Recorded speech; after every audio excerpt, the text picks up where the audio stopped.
convient de rappeler qu'après une recrudescence des vols de voitures de luxe, notamment dans le sud-ouest du pays en avril de cette année, la police a mené des opérations de renseignement qui ont révélé que Hamani Tijani et ses agents étaient les cerveaux de ces escapades de vol perpétrées par des bandits armés transfrontaliers venant de la République du Bénin.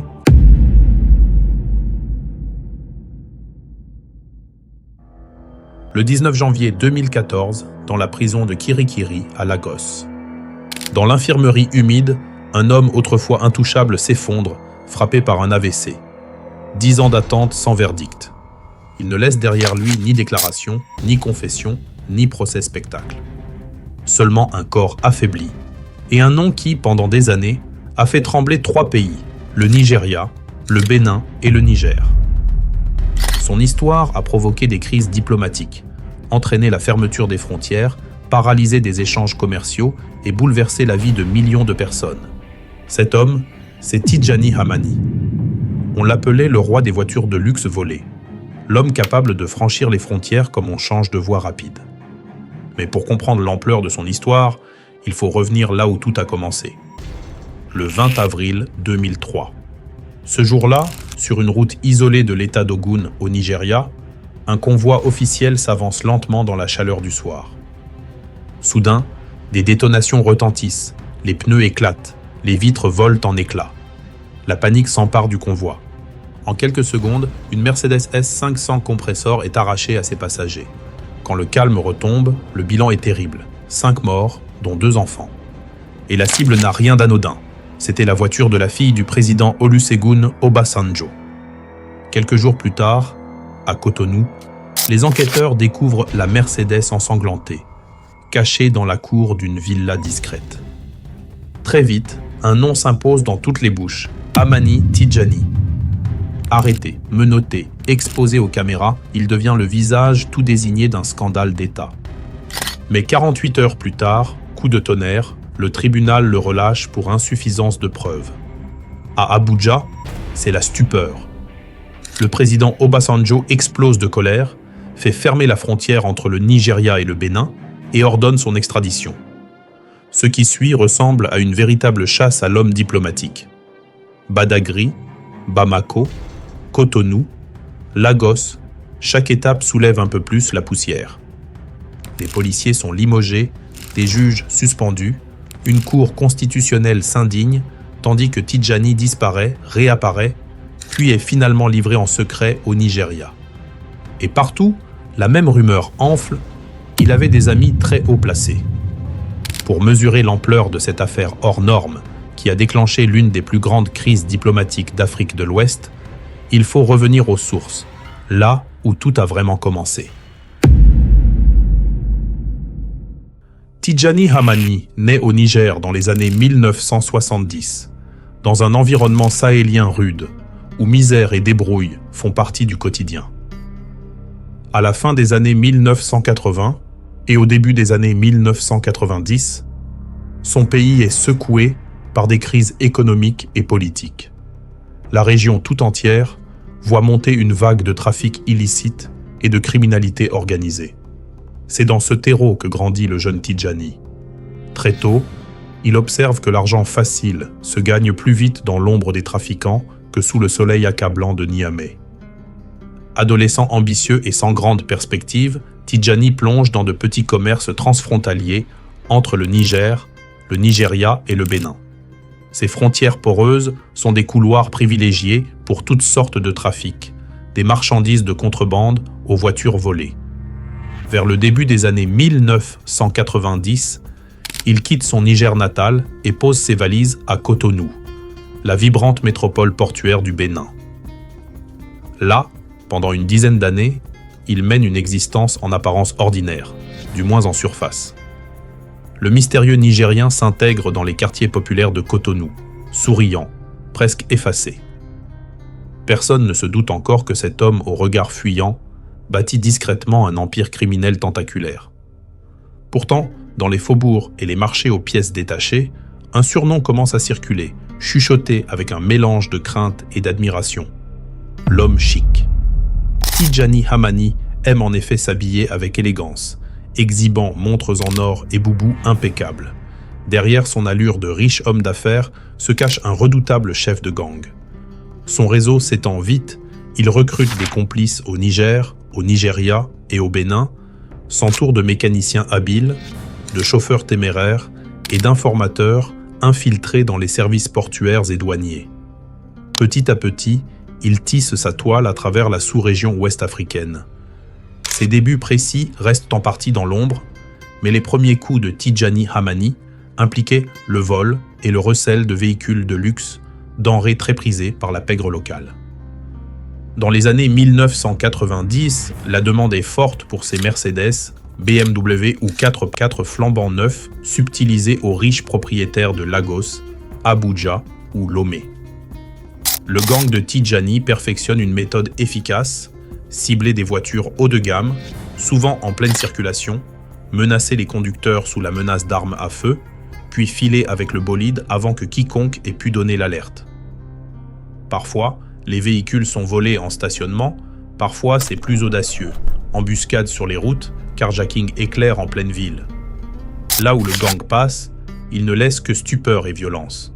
Des passants traumatisés par le bruit sec des tirs de sommation, des victimes abandonnées sur le bitume, tremblantes mais soulagées d'être en vie, et dans l'air chaud des villes subsahariennes, la forte odeur de pneus brûlés marquant la fuite des malfrats. Vers la fin des années 1990, la réputation de Tidjani Hamani a dépassé les cercles criminels. Il est déjà un caïd aux multiples connexions et son nom commence à circuler dans les postes de police de toute la région. En 1999, une première alerte sérieuse survient. Un important réseau de voleurs de voitures est démantelé par la police togolaise, dans le cadre d'une opération de coopération quadripartite entre le Bénin, le Togo, le Ghana et le Nigeria. Au cœur de ce réseau, on retrouve un certain Hamani Tidjani, arrêté en novembre 1999 pour trafic de véhicules volés.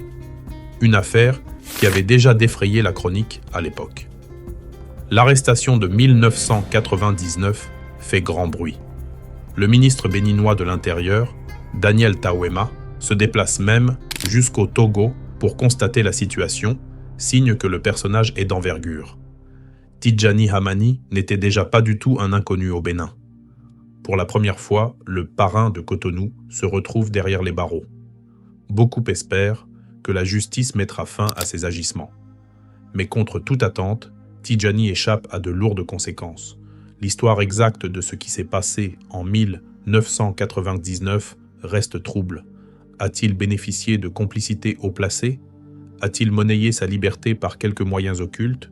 Toujours est-il que, quelques mois plus tard, Hamani Tidjani est de nouveau dehors. Cette clémence inexpliquée nourrit déjà les soupçons d'une protection dans l'ombre. Malicieusement, certains le surnomment le chat, celui qui retombe toujours sur ses pattes. Tidjani, lui, se fait discret un temps, mais c'est pour mieux rebondir. Loin de renoncer, il va étendre encore davantage son empire clandestin dans les années 2000. Au tournant du millénaire, la rumeur publique prête à Hamani Tidjani une fortune considérable. Le business est florissant. Selon des chiffres rapportés par la suite, entre 2000 et 2002, plus de 2000 véhicules de luxe auraient été volés au Nigeria par le gang de Tidjani Hamani. Les voitures étaient ensuite convoyées à travers la frontière vers le Bénin, la base arrière de Tidjani, pour y être maquillées, munies de faux papiers, puis revendues dans toute l'Afrique de l'Ouest. La planque favorite du chef se situerait à Dirin, un quartier discret du Bénin où il aurait installé un véritable sanctuaire pour son trafic. Chaque vol est mené avec audace et minutie. Les victimes, souvent des hommes d'affaires ou des fonctionnaires possédant des 4x4 rutilants, racontent la même scène glaçante. Un barrage improvisé en pleine nuit, sur une route déserte, des faisceaux de phares surgissant des buissons, des hommes armés encagoulés qui hurlent « Descendez !» dans la langue locale ou en anglais, le canon d'un fusil qui brille dans l'obscurité. En quelques minutes, la voiture s'évapore, avalée par la nuit. Quand la police arrive enfin, elle ne trouve qu'un conducteur choqué, hagard au bord de la route, l'écho lointain des moteurs des bandits déjà envolés. Les autorités nigérianes sont dépassées. Pendant des années, ces carjackers transfrontaliers terrorisent les axes Lagos-Cotonou et Cotonou-Niamey. Ils opèrent avec une mobilité déconcertante, n'hésitant pas à franchir les frontières pour échapper aux poursuites. Tidjani Hamani devient l'ennemi public numéro 1 non seulement du Bénin, mais aussi du Nigeria et des pays voisins. En réalité, il est bien plus qu'un simple voleur de voitures. C'est un cerveau criminel à la tête d'une organisation structurée, un mafieux nigérien, selon la presse, qui agit tel un parrain de la pègre régionale.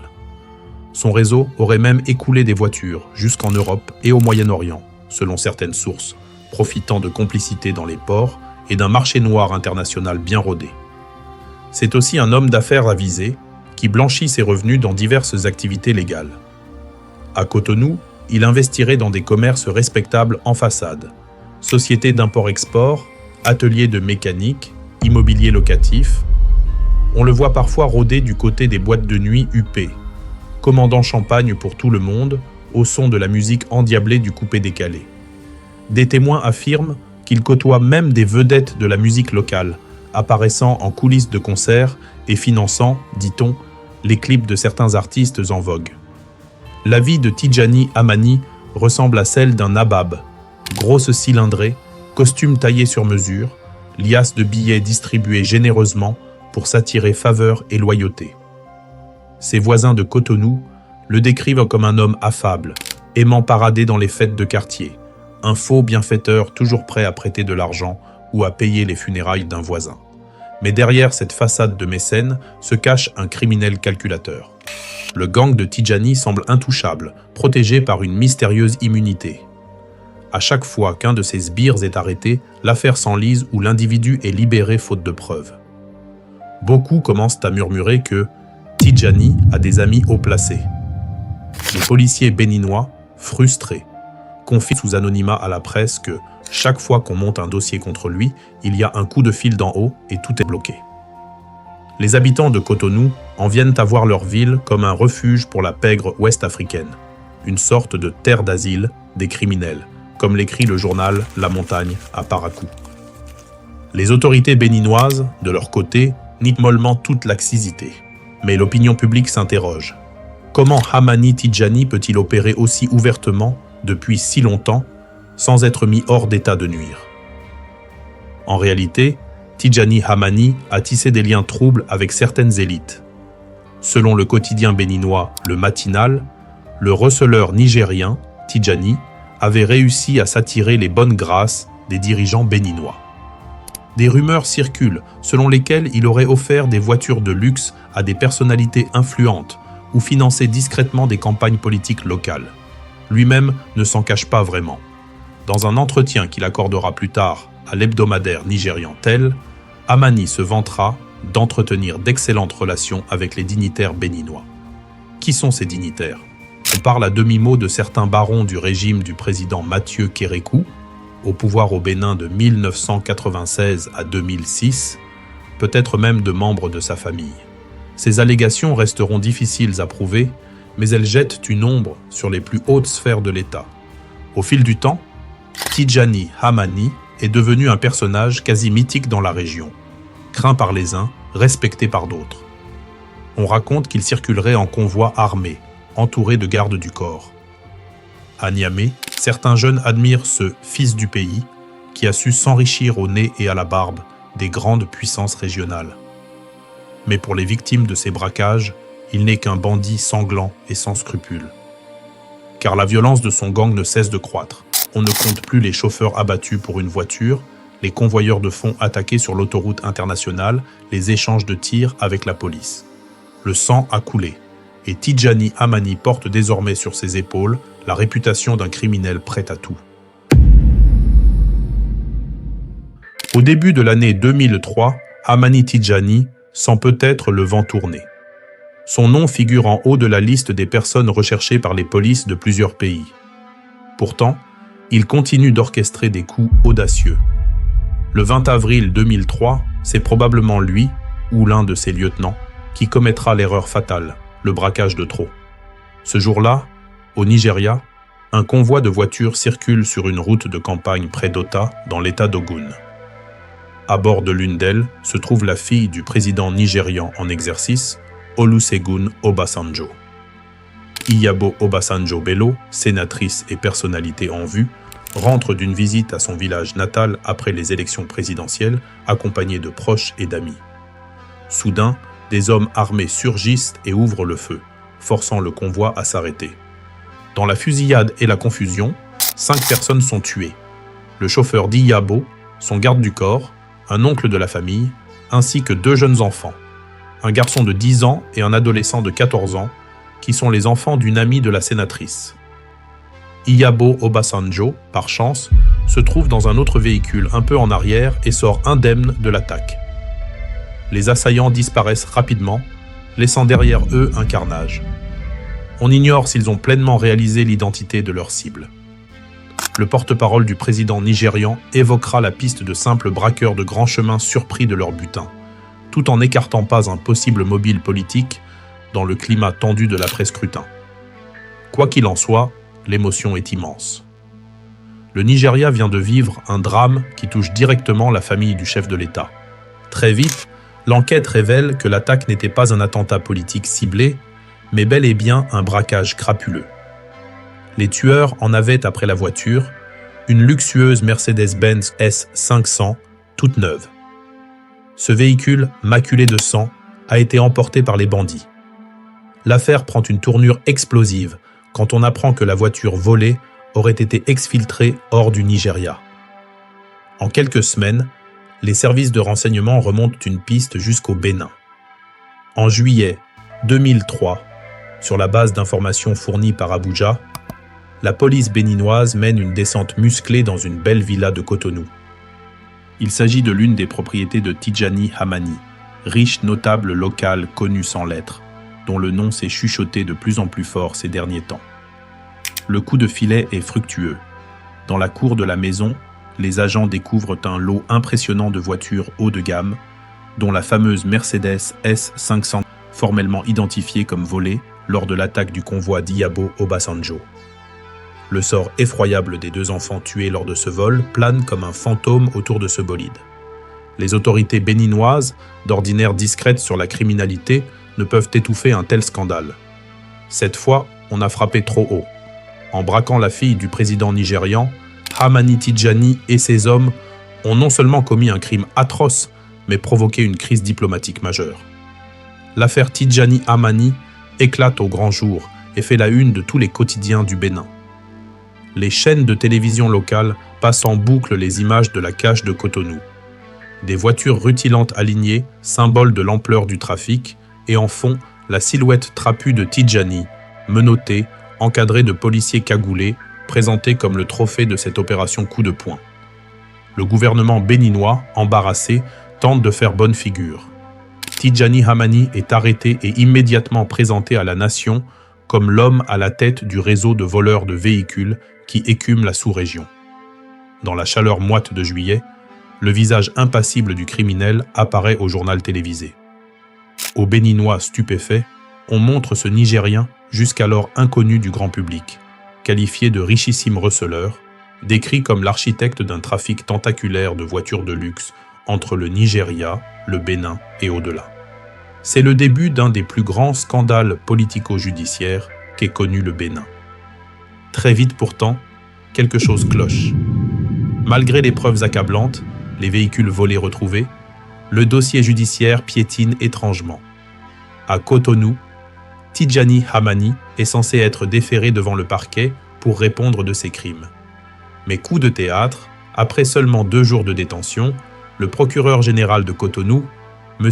Honora Adjovi, prononce la relaxe pure et simple de Hamani Tijani, invoquant une insuffisance de preuves. Cette décision sidérante choque l'opinion.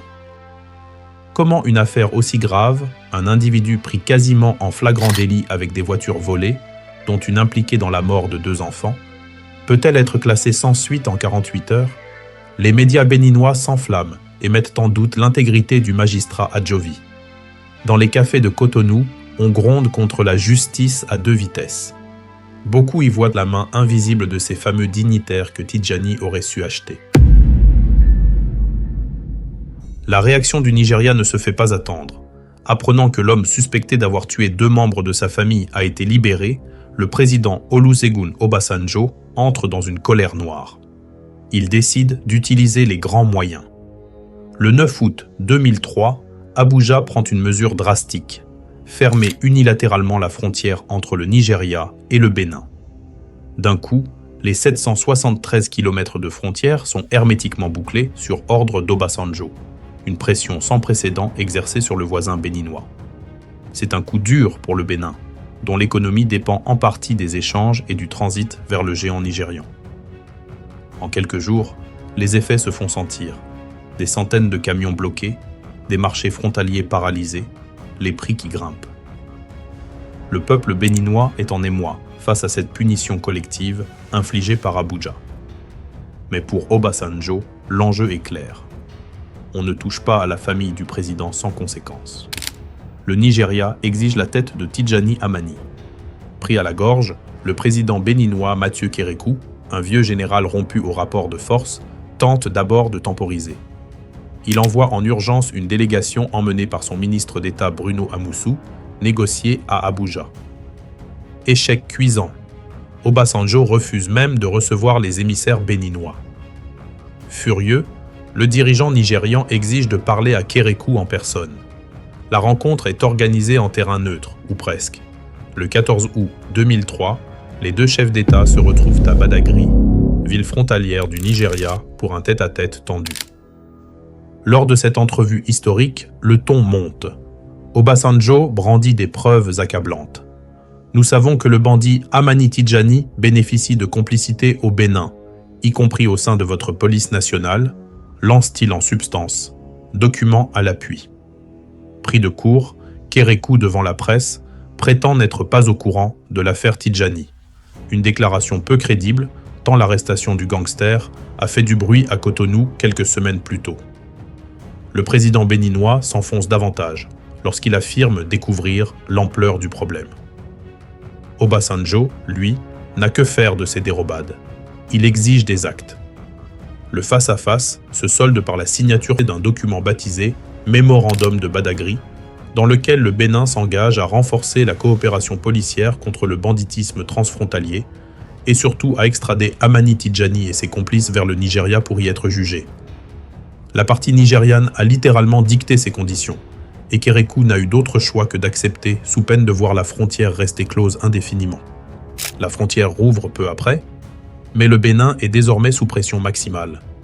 Dans les cercles du pouvoir à Cotonou, c'est la panique. On réalise qu'Obasanjo est sérieux et qu'il ira jusqu'au bout pour obtenir justice. Un ultimatum est fixé en coulisses. Le Nigeria donne quelques semaines au Bénin pour capturer de nouveau Tijani et le lui livrer. Le gouvernement béninois n'a d'autre choix que d'obtempérer. Seulement voilà. Entre-temps, effrayé par l'ampleur de l'affaire, Amani Tijani s'est volatilisé. Relâché début août, il a eu tout le loisir de disparaître dans la nature. On apprend qu'il a quitté précipitamment sa résidence cossue de Cotonou, abandonnant derrière lui certaines de ses luxueuses voitures. Peut-être a-t-il gagné une zone rurale au nord du Bénin, ou bien s'est-il réfugié dans une cache chez un complice. Les rumeurs vont bon train. On le signalerait du côté de Porto Novo, ou encore en brousse près de la frontière nigériane. La police béninoise se lance à sa poursuite, épaulée étroitement par les Nigérians, car désormais leurs forces de l'ordre opèrent main dans la main sur le terrain. Commence alors une chasse à l'homme frénétique. Abuja déploie une unité spéciale surnommée Fire for Fire, connue pour son intransigeance, pour traquer Tijani jusqu'au Bénin. Des pick-up de la police nigériane franchissent sur la frontière, patrouillant les axes du sud Bénin aux côtés de gendarmes locaux. Du jamais vu en temps de paix. Le pays est en ébullition. À Cotonou, la population, d'abord surprise de voir des policiers étrangers dans les rues, finit par soutenir ces efforts pour arrêter celui qui est rendu responsable de tous leurs maux récents, y compris la fermeture de la frontière. On installe des postes de contrôle sur toutes les routes. Les véhicules sont fouillés un à un, les numéros de châssis vérifiés. Des dizaines de voitures volées sont ainsi repérées chez des acquéreurs parfois de bonne foi. Elles sont saisies et convoyées en convoi vers le Nigeria pour restitution à leurs propriétaires légitimes. Cette opération coup de poing spectaculaire permet de récupérer près d'une centaine de véhicules volés en quelques semaines, un geste d'apaisement envers Abuja. Mais de Tidjani, toujours aucune trace. Les jours passent, puis les semaines, et l'ombre du parrain insaisissable hante toujours les esprits. Chaque aube qui se lève sans son arrestation rapproche le Bénin d'une nouvelle crise avec son puissant voisin. La pression sociale et médiatique est énorme. Les journaux béninois publient en manchette la photo, un peu floue, d'Hamani Tidjani, un homme la quarantaine approchante, visage rond encadré de cheveux crépus courts, arborant une petite moustache. Tout le monde connaît désormais son nom. Dans les commissariats, on prie pour une avancée. L'affaire est devenue une question d'honneur national. De plus, une question brûle toutes les lèvres. Qui, au sein de nos institutions, a pu protéger ce criminel au point de le laisser s'échapper? Finalement, le dénouement survient où on ne l'attendait pas. Le jeudi 11 septembre 2003, c'est à Bamako, au Mali, que tombe Hamani Tidjani. Sa cavale l'avait mené jusque-là, sans doute dans l'espoir de gagner l'Europe ou le Moyen-Orient par un vol depuis Dakar ou Rabat, d'après les enquêteurs. C'est la dénonciation d'un de ses complices resté à Cotonou qui aurait permis de le localiser dans la capitale malienne. Les autorités maliennes, alertées, l'appréhendent dans un modeste appartement de Bamako où il se terrait en compagnie d'un acolyte nommé Denis Tetegan. Tetegan, un homme d'affaires d'origine togolaise, serait l'un des piliers financiers du réseau, et sa présence avec Tidjani confirme l'ampleur transnationale de l'organisation. L'arrestation se déroule sans grande résistance. Le caïd est cueilli à l'aube, encore ensommeillé, probablement trahi par un proche attiré par la promesse d'une récompense. C'est la fin de la cavale, mais pas encore la fin de l'histoire. En effet, Tidjani Hamani est immédiatement remis aux autorités béninoises qui l'acheminent sous haute escorte à Cotonou. Là, il est conduit sans délai au Petit Palais, le nom donné à l'annexe du palais présidentiel servant de centre d'interrogatoire pour les affaires sensibles. On ne veut prendre aucun risque de le voir s'échapper de nouveau. Il est enfin sous verrou, entouré de gardiens triés sur le volet. La nouvelle de sa capture fait l'effet d'un électrochoc au Bénin et au Nigeria. À Cotonou, le ministre de la Communication Gaston Zossou s'empresse de convoquer la presse. Quelques jours après l'arrestation, Tidjani Hamani est présenté officiellement aux journalistes, menottes au poignet, sous l'œil des caméras. Le gouvernement béninois veut ainsi montrer à sa population et à son voisin qu'il a repris la situation en main. Devant les flashs, on aperçoit un Tidjani amaigri, la mine basse mais toujours silencieux. En arrière-plan, le ministre Zossou, solennel, promet toute la lumière sur cette affaire. Les Béninois retiennent leur souffle. On attend désormais les noms de ses complices, ces forces invisibles qui l'ont aidé et protégé pendant tant d'années. Chaque jour, les journaux alimentent les spéculations. Tel haut gradé de la police aurait fermé les yeux sur ses activités. Tel douanier influent lui aurait facilité le passage des voitures volées. Pire, on murmure que des ministres du gouvernement Kérékou et même des enfants du président seraient mouillés jusqu'au cou dans ce trafic. L'opinion publique est convaincue que l'affaire Tidjani n'a révélé que la partie visible de l'iceberg et que bien des personnalités en vue demeurent tapies dans l'ombre. Sous la pression de la rue, où l'on manifeste presque pour exiger des comptes, les autorités béninoises annoncent la création d'une commission d'enquête indépendante. Cette commission doit faire la lumière sur toutes les complicités dont a bénéficié le bandit. Dans le même temps, le Nigeria insiste pour récupérer le prisonnier au plus vite. Le 25 septembre 2003, soit moins de 2 semaines après son arrestation au Mali, Hamani Tidjani est discrètement extrait de sa cellule de Cotonou en pleine nuit et remis officiellement à une délégation de la police nigériane venue spécialement. L'extradition se fait presque en catimini, sous très haute sécurité dans la nuit du 24 au 25 septembre. Le lendemain, les journaux nigérians triomphent. Hamani livré comme un colis DHL au Nigeria, ironise l'un d'eux, saluant la détermination d'Obasanjo qui a obtenu gain de cause. À Lagos, l'inspecteur général de la police, Tafa Balogun, reçoit le prisonnier en personne, fier de montrer à la presse le grand bandit, enfin sous leur juridiction. Cette extradition éclair, toutefois, ne s'est pas faite dans les règles de l'art. Juridiquement, elle est même très contestable. Selon les traités liant le Bénin, le Nigeria, le Togo et le Ghana, une extradition ne peut avoir lieu que si le pays demandeur a déjà engagé des poursuites judiciaires ou obtenu une condamnation contre l'individu en question. De plus, une enquête doit d'abord être menée dans le pays hôte, ici le Bénin, pour vérifier le bien fondé de la requête. Or, rien de tout cela n'a été respecté. Sous la pression diplomatique, le gouvernement béninois a court-circuité son propre système judiciaire, provoquant la colère de certains juristes et défenseurs des droits humains. En août 2004, la Cour constitutionnelle du Bénin condamnera d'ailleurs fermement cette extradition expéditive, la déclarant contraire à la Constitution et dénonçant une immixtion inadmissible du pouvoir exécutif dans le judiciaire. Il n'empêche, en septembre 2003, Abuja a gagné le bras de fer. Kérékou, la mort dans l'âme, a cédé son prisonnier vedette pour sauver la relation avec son grand voisin. Le Bénin, il est vrai, ne pouvait assumer un conflit diplomatique prolongé avec le Nigeria sans risquer l'effondrement de son économie et de sa crédibilité internationale.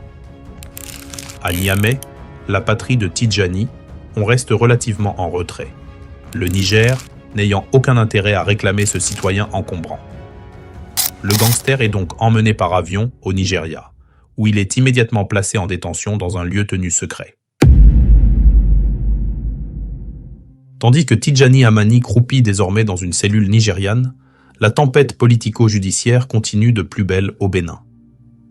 La commission d'enquête béninoise, promise pour faire toute la lumière, rend finalement son rapport le 16 octobre 2003, mais sa publication ne fait qu'attiser davantage la controverse. Le rapport est perçu comme un vaste étouffoir. Il ne révèle que la partie visible de l'iceberg selon l'opinion publique, et se garde bien de mettre en cause les plus hauts responsables soupçonnés. En effet, les ministres du gouvernement et les fils du président Kérékou, cités dans les rumeurs, en sortent blanchis de tout soupçon par ce rapport officiel. Trop blanc pour être honnête, diront les commentateurs, personne n'est dupe. Les journaux indépendants béninois critiquent vertement ces conclusions tronquées. Pour eux, c'est clair, la vérité entière n'est pas dite, et l'enquête a volontairement épargné les intouchables. Pourtant, le 22 octobre 2003, le gouvernement Kérékou tente de reprendre l'initiative en frappant fort. Lors d'un conseil des ministres extraordinaire, il est annoncé que plusieurs têtes tombent dans les hautes sphères de l'État. Pas moins de 15 collaborateurs à la présidence de la République, 3 hauts responsables au ministère de l'Intérieur, dont le directeur général de la police nationale et le commissaire central de Cotonou, ainsi que 3 douaniers et un cadre du ministère de la Justice sont limogés sans ménagement. Ces renvois en série confirment, a posteriori, qu'il y avait bien des complicités au sommet. Le Bénin veut montrer qu'il assainit la maison. L'opération est surnommée par la presse « main propre à Cotonou ». Justement, un article retentissant d'Africom intitulé « Opération main propre à Cotonou » détaille les révélations fracassantes de Tidjani Hamani lui-même depuis sa prison au Nigeria. Car, même incarcéré à Lagos, le fameux receleur ne cesse de faire parler de lui. D'après cet article, Tidjani a décidé de ne pas plonger seul dans sa chute. Ayant rien à perdre, il aurait donné les noms de hautes personnalités béninoises ayant profité de ses activités illicites. Sont notamment cités Thierry Ogoubi, procureur de la cour d'appel de Cotonou, Raymond Fadonugbo, le directeur général de la police béninoise, ainsi qu'un responsable de la douane. Tous ces personnages sont, on l'a vu, immédiatement suspendus ou mis à pied. Un véritable vent de panique souffle alors dans les cercles du pouvoir à Cotonou. Les plus hautes institutions sont décapitées, titre la presse. Beaucoup se demandent qui sera le prochain sur la liste des dénonciations. Mais dans cette avalanche d'aveux, une question subsiste. Tidjani parle-t-il de lui-même ou quelqu'un parle-t-il à sa place? Son avocat béninois, Joseph Djogbenou, se montre circonspect. Il juge ces informations crédibles, tout en doutant qu'elles proviennent spontanément de son client. Il soupçonne les autorités nigérianes d'avoir encouragé Tidjani à faire des déclarations orientées pour régler leurs comptes avec certains officiels béninois. Et pour cause, depuis l'extradition, ni ses avocats ni sa famille n'ont pu le voir. Tidjani Hamani est maintenu au secret dans un camp de la police nigériane, sans droit de visite. Ses seuls contacts avec l'extérieur se limitent à quelques brefs coups de téléphone surveillés. D'ailleurs, c'est par ce biais que ses avocats ont dû démentir des rumeurs folles parues dans certains journaux béninois, qui allaient jusqu'à annoncer à tort sa mort en détention. Quoi qu'il en soit, la coopération judiciaire nigériane l'emporte sur toutes les protestations. Abuja jubile d'avoir remporté ce bras de fer diplomatique. Le président Obasanjo, notamment, se félicite publiquement d'avoir obtenu l'extradition de ce bandit. Il s'agit pour lui d'une affaire personnelle. Ce combat me tenait à cœur, confie-t-il, rappelant que sa propre fille a failli être tuée. Du côté du Nigeria, désormais, l'enquête sur Hamani Tijani suit son cours, mais dans l'opacité la plus totale. Les autorités nigérianes privilégient les interrogatoires officieux, loin du regard du public. En réalité, pendant plusieurs mois, aucune inculpation formelle n'est prononcée contre lui à Lagos. On n'en est qu'aux enquêtes préliminaires, expliquent les responsables, ce qui laisse entendre que les Nigérians cherchent à exploiter au maximum les informations que Tijani peut leur fournir sur son réseau, ses receleurs et ses appuis, avant de l'amener devant un tribunal.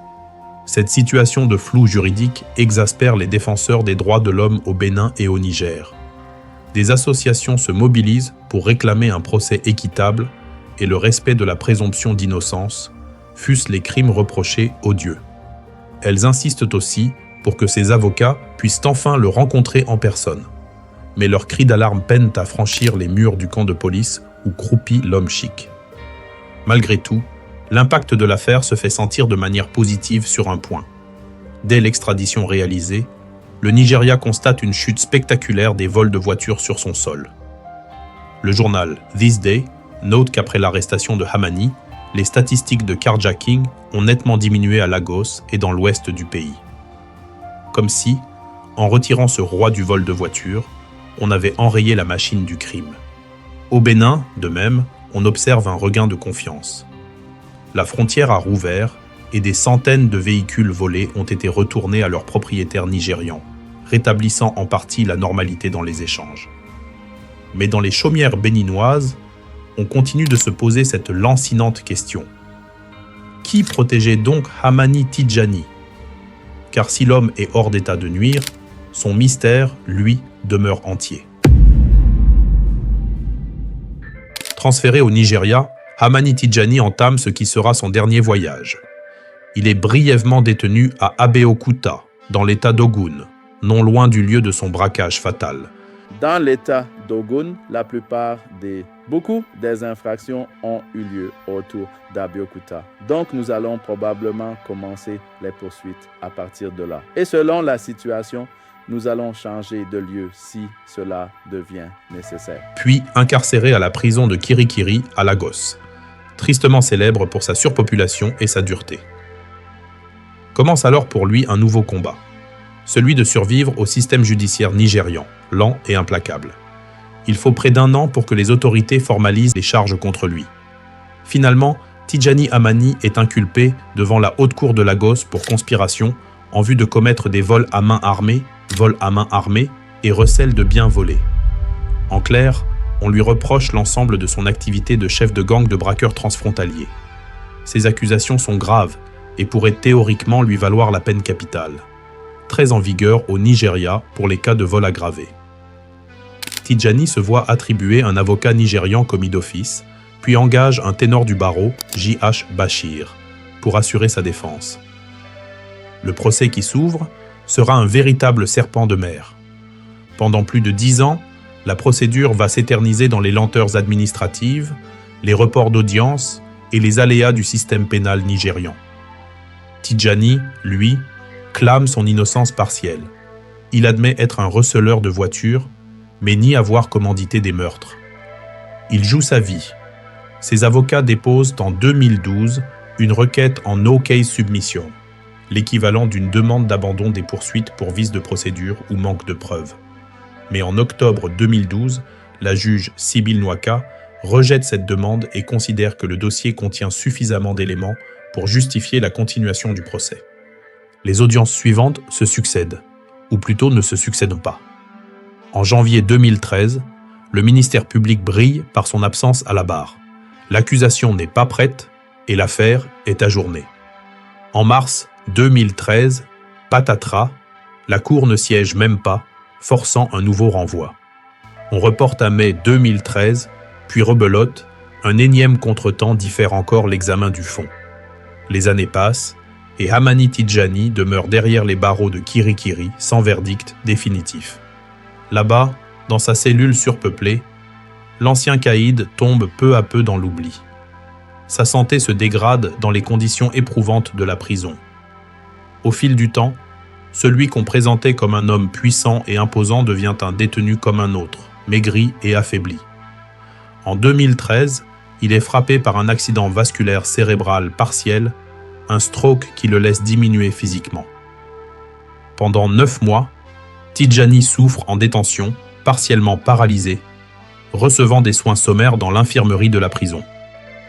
Ses avocats tentent bien d'obtenir un aménagement. Ils demandent qu'il soit transféré à l'hôpital pour y être soigné correctement, mais les autorités tardent. Un porte-parole de l'administration pénitentiaire, DSP Biyi Gégé, confirmera qu'en décembre 2013, une équipe médicale dépêchée par l'État de Lagos était venue examiner le détenu en vue d'un éventuel transfert, mais le résultat de leurs observations n'a pas été communiqué.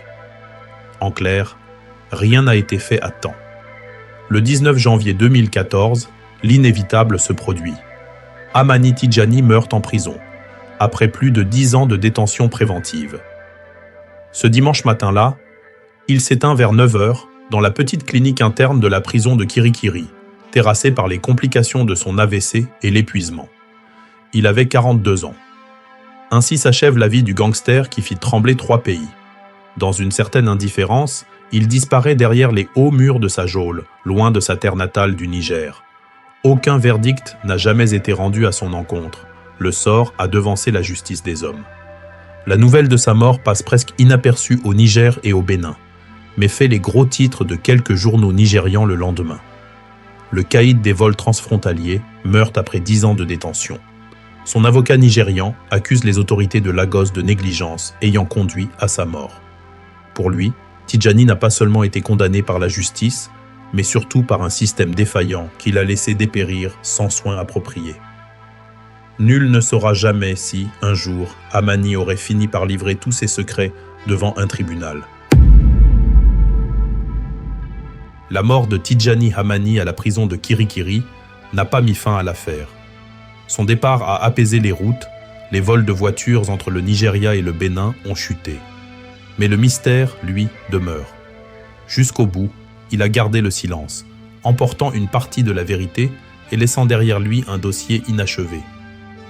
Au Bénin, l'affaire a laissé des cicatrices politiques. Jamais on n'a su avec certitude qui, au sommet de l'État, l'avait protégé. Le rapport officiel a écarté les proches du président Kérékou, malgré les rumeurs insistantes.